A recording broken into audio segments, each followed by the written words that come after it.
인생에서 가장 행복한 나이는 몇 세일까? 사람이 70평생, 아니 80평생, 90평생을 살아가면서 가장 행복한 때는 언제일까?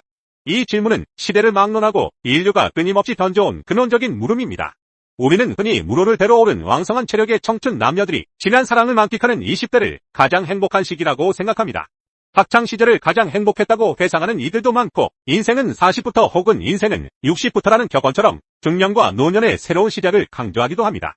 그렇다면 과연 우리의 삶에서 진정한 행복의 절정은 언제 찾아오는 것일까요? 최근 연구 결과들은 놀랍게도 이 질문에 대한 우리의 통념을 뒤흔듭니다. 영국의 유력 일간지 텔레그래프는 최신 인터넷판 뉴스기사 We are happiest at 74 says new report를 통해 황혼기에 접어들어 죽음을 생각하는 74세에 해당하는 노년층에서 삶의 행복도가 오히려 가장 높은 것으로 조사되었다고 보도했습니다. 우리로 치면 고일을 한참 넘은 75세의 나이입니다. 이는 중년과 노년이 결코 인생의 쇠퇴기가 아니며 오히려 깊은 지혜와 자기 성찰을 통해 삶의 최대 행복감을 느낄 수 있는 시기임을 시사합니다. 오랫동안 심리학자들은 행복을 유자곡선으로 설명해왔습니다. 젊은 시절 행복감이 높다가 중년에 접어들면서 최저점에 도달하고 이후 노년기에 다시 행복감이 상승한다는 이론입니다. 텔레그래프가 인용한 연구는 이러한 행복의 유자곡선을 명확히 보여주는 증거 중 하나입니다. 젊음의 정점에 선 20대가 행복할 것이라는 일반적인 예상과는 달리 인간 지혜가 최고봉에 도달하는 70대 중반, 즉 74세가 가장 행복한 나이라는 결론은 많은 이들에게 신선한 충격을 안겨줍니다.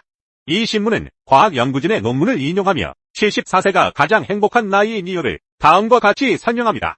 이때의 나이는 사회적 책임감이나 경제력에 대한 부담감이 덜하고 이전 삶에서 맛보지 못했던 자기 만족의 시간이 더 많아지는 시기이기 때문이라는 것입니다. 또한 20대를 넘어 한창 일할 때에 있는 중년층이나 장년층보다도 오히려 스트레스가 적고 덜 고독하기 때문이라고 덧붙였습니다. 특히 영국 사람들은 젊었을 때보다 노년기에 이른 74세가 가장 행복한 나이라고 대답했습니다. 이는 미국 다트머스 대학의 데이비드 블렌치 플라워 교수가 2008년 발표한 연구 결과와도 일맥상통합니다. 그의 연구는 수백만 명의 데이터를 분석하여 전 세계적으로 행복의 우자곡선이 보편적으로 나타남을 입증했으며, 이는 나이가 들수록 행복감이 증가하는 현상이 단순한 문화적 차이를 넘어선 인간 본연의 경향일 수 있음을 시사합니다. 74세가 행복의 절정인 첫 번째 이유는 바로 사회적 책임감과 경제적 부담감의 감소입니다. 중년기는 직업적 정점과 자녀 양육의 부담이 가장 큰 시기입니다. 직장에서의 승진 경쟁, 자녀 교육비와 결혼 비용 마련, 부모 부양 등의 책임은 중년층에게 막대한 스트레스와 압박감을 안겨줍니다. 샌드위치 세대라는 용어가 대변하듯 이들은 위로는 부모, 아래로는 자녀를 부양하며 자신의 삶을 희생하는 경우가 많습니다. 그러나 70대 중반에 이르면 이러한 사회적, 경제적 부담에서 상대적으로 자유로워집니다. 자녀들은 대부분 독립하여 스스로의 삶을 꾸려나가고 직업 전선에서도 은퇴하거나 일선에서 물러나게 됩니다. 물론 노후 자금에 대한 걱정은 여전히 존재할 수 있지만 젊은 시절처럼 맹렬하게 부를 축적해야 한다는 강박에서는 벗어나게 됩니다. 이러한 자유로움은 개인이 진정으로 원하는 삶을 살 수 있는 시간과 여유를 제공하며 이는 곧 행복감 증대로 이어집니다.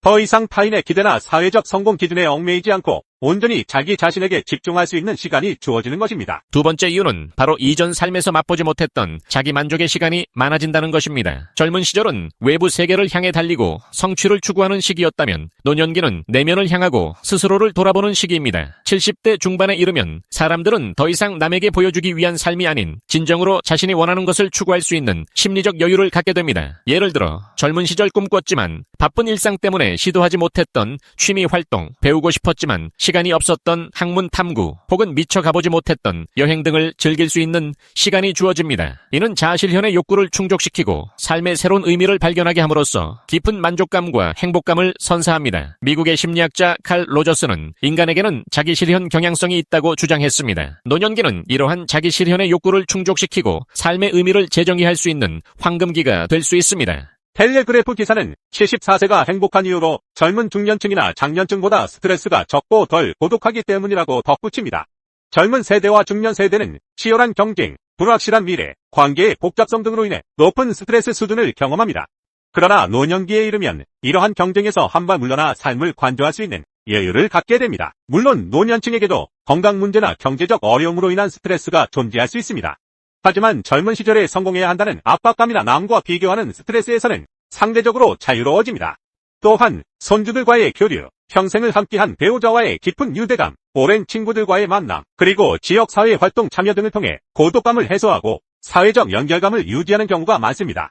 사회심리학 연구들은 강력한 사회적 연결망이 행복감과 수명을 늘리는 데 중요한 영향을 미친다는 것을 입증합니다.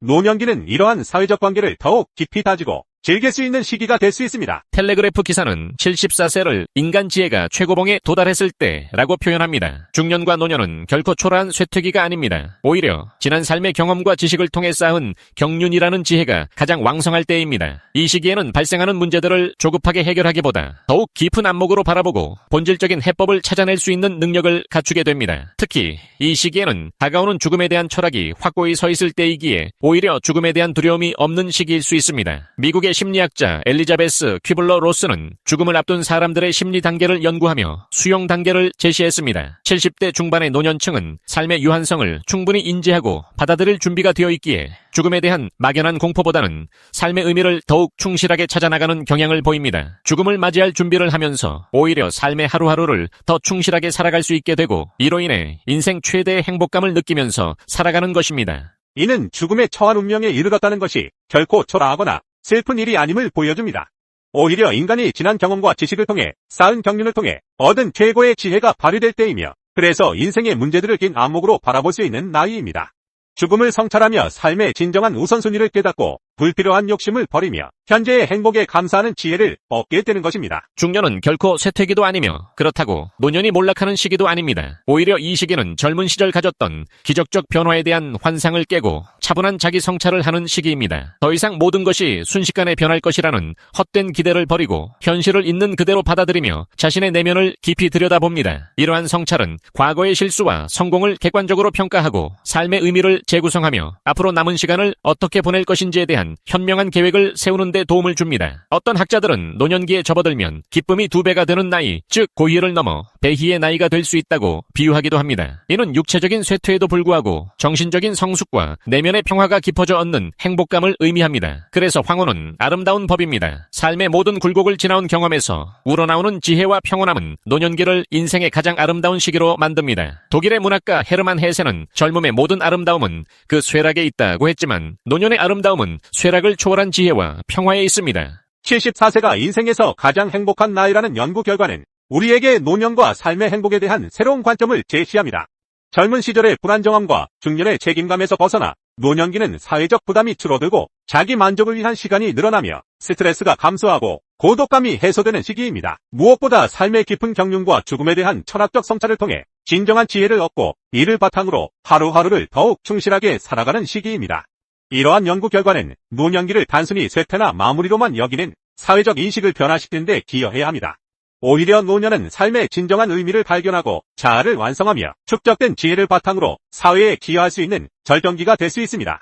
우리는 나이 듦을 두려워하기보다 74세의 지혜와 행복을 목표로 삼아 삶의 모든 단계를 긍정적으로 받아들이는 자세를 가져야 합니다. 황혼은 아름다운 법입니다. 그 아름다움은 젊음의 찬란함과는 다른 깊은 성찰과 평화, 그리고 지혜의 빛에서 비롯됩니다. 오늘을 살아가는 우리에게 74세의 행복은 단순히 숫자가 아닌 삶의 모든 순간을 충실히 살아내고 지혜롭게 나이 들어갈 때 얻을 수 있는 진정한 축복이자 목표가 될 것입니다. 우리는 이 연구를 통해 나이 듦에 대한 긍정적인 인식을 확산하고 모든 세대가 자신의 삶의 단계에서 최대한의 행복을 누릴 수 있는 사회를 만들어 나가야 할 것입니다. 궁극적으로 행복은 특정 나이에 국한된 것이 아니라 삶을 대하는 우리의 태도와 성찰의 깊이에 달려있음을 황혼의 지혜가 일깨워줍니다. 왜 성필원이 세상에 존재해야 하는가? 왜 무가 아니고 유여야 하는가? 세상에 성필원이라는 존재가 없다고 가정해보자. 그렇다면 아무런 법칙도 존재하지 않을 것이다. 결국 법칙도 어떤 것이기 때문이다. 아무 법칙도 존재하지 않는다면 모든 것이 허용될 것이다. 모든 것이 허용된다면 무는 용납되지 않을 것이다. 따라서 무는 그 자체를 용납할 수 없다. 그러므로 성필원은 이 세상에 존재해야 한다. 철학 문제, 증명 끝.